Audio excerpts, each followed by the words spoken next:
Ah là, à la dernière minute, bah ouais, fallait tenir le coup, sans déconner. Les Uruguayens ont tellement essayé que les Égyptiens ont fini par craquer. En tout cas, on a vu un match avec une plus grosse intensité que hier. Salut à tous, footeuses et footeux de famille, c'est Thomas. Fin du match entre la Égypte et l'Uruguay dans ce deuxième match du groupe A de deuxième jour de la Coupe du Monde. Un but à 0, un but de Jiménez à la 90 minutes, ce qui fait que les Russes sont premiers avec les 5 buts qu'ils ont marqués. Deuxième Uruguay, troisième Égypte et dernier Arabie Saoudite. Du coup, pour les Égyptiens, le match contre la Russie le 19 juin paraît primordial pour les hommes de Salah pour continuer l'aventure. Les Uruguayens qui ont vraiment énormément essayé.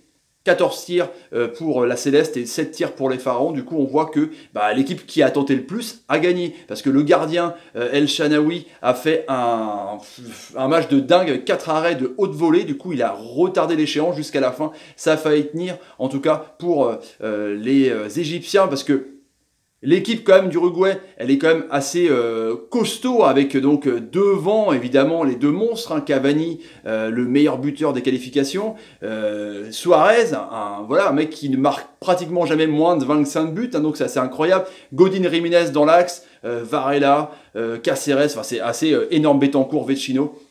Pour dire que voilà, c'est quand même assez énorme comme équipe physique. Et l'Égypte en tout cas a bien tenu parce qu'ils ont joué vraiment à l'uruguayenne, c'est-à-dire qu'ils ont pressé dans les 30 mètres. Du coup, ils avaient du mal à réguler et à trouver les attaquants. C'était un peu mieux en deuxième mi-temps quand Sanchez est rentré, mais les milieux de terrain avaient vraiment du mal, Betancourt, Vecino, a trouvé. Nandez sur l'aile, pareil, était pas dingue. Arrasacheta non plus était pas ouf. Quand Christian Rodriguez est rentré, c'était pas non plus dingue. Donc il y avait vraiment un manque d'allant offensif de côté des Uruguayens. En tout cas, dès que les Égyptiens arrivaient à récupérer le ballon, ils le perdaient aussitôt. Du coup, ça partait en compte. Cavani a été très très bon aujourd'hui. C'est lui qui a tenté pratiquement la première frappe sur un superbe sombrero sur un défenseur. Il fait une superbe frappe, mais ça passe, c'est dégagé de la tête par un défenseur. Et puis Suarez a croqué de ouf aujourd'hui. Il a croqué de dingue, Suarez, sans déconner. Il y a un corner, ça revient au deuxième poteau. Tout le monde croit qu'il va être dedans. Même moi, à la télé, il est à côté. Et là, il s'en voulait. Et là, on se dit, c'est parti pour que Suarez fasse vraiment un match où il va pas être dedans, où c'est pas lui qui va marquer de but. En tout cas, ça n'a pas été ça première mi-temps. Après, il y a encore une belle action entre Suarez et Cavani. Suarez était assez intéressant parce que soit Suarez, soit Cavani redescendaient pour récupérer le ballon, mais Cavani était un peu plus reculé et tournait pas mal autour de l'ami Suarez dans ce 4-4-2. C'était assez intéressant, je trouve. Et les Égyptiens n'ont pas réussi à faire grand chose. Ils ont, à part leur pressing, à part une belle frappe d'Hassan Trezeguet sur l'aile, là, qui, quand il s'est retourné, il n'a pas réussi non plus à armer sa frappe.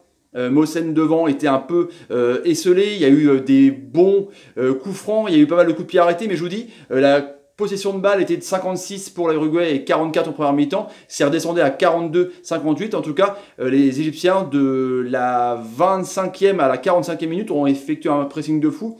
Et ça partait vraiment vite sur les latéraux, les côtés, avec Fati et Abdel Chafi. C'était assez intéressant. Et du coup, les Uruguayens n'arrivaient pas. Le 0-0 à la mi-temps était assez mérité jusqu'à ce que, jusqu'à ce qu'il y ait des blessures de Ahmed, par exemple, jusqu'à ce que le milieu de terrain soit un peu déséquilibré, et jusqu'à ce que l'Uruguay remette un peu d'intensité, justement, cette rentrée de Sanchez. Et là, après, il y a eu encore une fois l'ami Suarez qui a déjà, on le met vraiment sur orbite à gauche, tout seul. Il fonce vers le gardien de but. Après, une magnifique déviation de Cavani. Il peut tirer entre les jambes, on voit, et il fait un double contact pour essayer de vraiment dribbler El Shanaoui, et du coup, le gardien peut le choper. Et là, donc, deuxième grosse action énorme pour Suarez, quand même, qui loupe des face-à-face, qui était vraiment pas dedans, qui n'était pas rentré dans cette Coupe du Monde. En tout cas, c'est assez bizarre pour un mec qui met, comme je vous dis, pas moins de 25 buts par saison. C'est un truc de ouf, mais en tout cas, il n'était pas dedans. C'était pas son match, quoi. Il a été vraiment pris en tenaille. Et Ghazi, Gabre, c'était vraiment assez intéressant. La défense a vraiment, dès que l'ami Suarez avait le ballon, hop, il se faisait vraiment manger. Après, donc, il y a eu Cavani sur une superbe remise de Suarez qui a tenté une reprise de volée de ouf, et encore un arrêt de ouf de El Shanaoui qui a été vraiment énorme. Le gardien égyptien s'en souviendra longtemps de ce match parce que lui, il a été monstrueux au niveau. C'est assez incroyable. Après, une grosse faute vraiment parce que là, il poussait. Ils étaient fatigués. On sentait qu'ils allaient craquer, les Égyptiens. Une grosse faute aux abords de la surface. c'est pour Cavani. Cavani, on se souvient, il arrive à mettre des coups francs. C'est un joueur assez énorme. Comme on l'a vu sur cette volée, c'est un mec qui arrive à frapper des ballons sans vraiment regarder, quoi. C'était assez incroyable. On le voit quand il est au Paris Saint-Germain. On le voit, il avait fait aussi contre Marseille le 2-2 à la dernière minute. Il marque des coups francs aussi. Et là, il se place tranquille. Il fait un bel enroulé et le poteau. Et ça revient ensuite dans la surface de réparation, cafouillage, il y a plein d'Uruguayens et je sais pas comment la défense arrive à dégager le truc. Donc en tout cas, on voit là que l'Égypte peut le faire. L'Égypte peut vraiment tenir la marée parce que le gardien est énorme, il y a les poteaux et quand c'est comme ça, on dit que l'équipe n'arrivera pas à craquer, c'est clair quoi. Et pourtant, ils ont réussi à vraiment insister. Betancourt a été mieux au milieu de terrain justement. Mechino c'est pareil, Christian Rodriguez je vous dis a été bof, les ailiers étaient pas terribles vraiment, les dédoublements de latéraux en tout cas avec Caceres et Varela, ils n'arrivaient pas à trouver les ailiers, du coup ça passait beaucoup dans l'axe, et quand ça passait dans l'axe, jusqu'à ce que les Égyptiens ne soient pas fatigués, du coup c'était pris par l'étau des pharaons, et du coup les Uruguayens n'arrivaient pas à concrétiser un peu leur offensive. Et après donc il y a eu ce corner, et c'est ce coup de casque énorme, parce que la défense était bonne hein. Il n'y avait rien à dire sur la défense, en tout cas égyptienne. Mais il y a eu ce coup de casque, ce coup de canon, vraiment, il est monté plus haut que tout le monde. Abdominaux de ouf, il est resté comme Jordan, 3 secondes en l'air. Et bim, une belle tête, et qui crucifie El Shaarawy, qui n'y peut rien, parce qu'il a fait ce qu'il peut. Mais du coup, ça fait 1-0. Et après, donc, il y a eu 5-6 minutes d'arrêt de jeu où on pensait que les Égyptiens avaient peut-être les facultés pour revenir. En tout cas, il y a l'entrant qui a remplacé Mosen qui était pas mal, qui a fait une embardée tout seul, mais on sentait vraiment qu'ils étaient fatigués, ils étaient vraiment en dedans, se sont battus défensivement.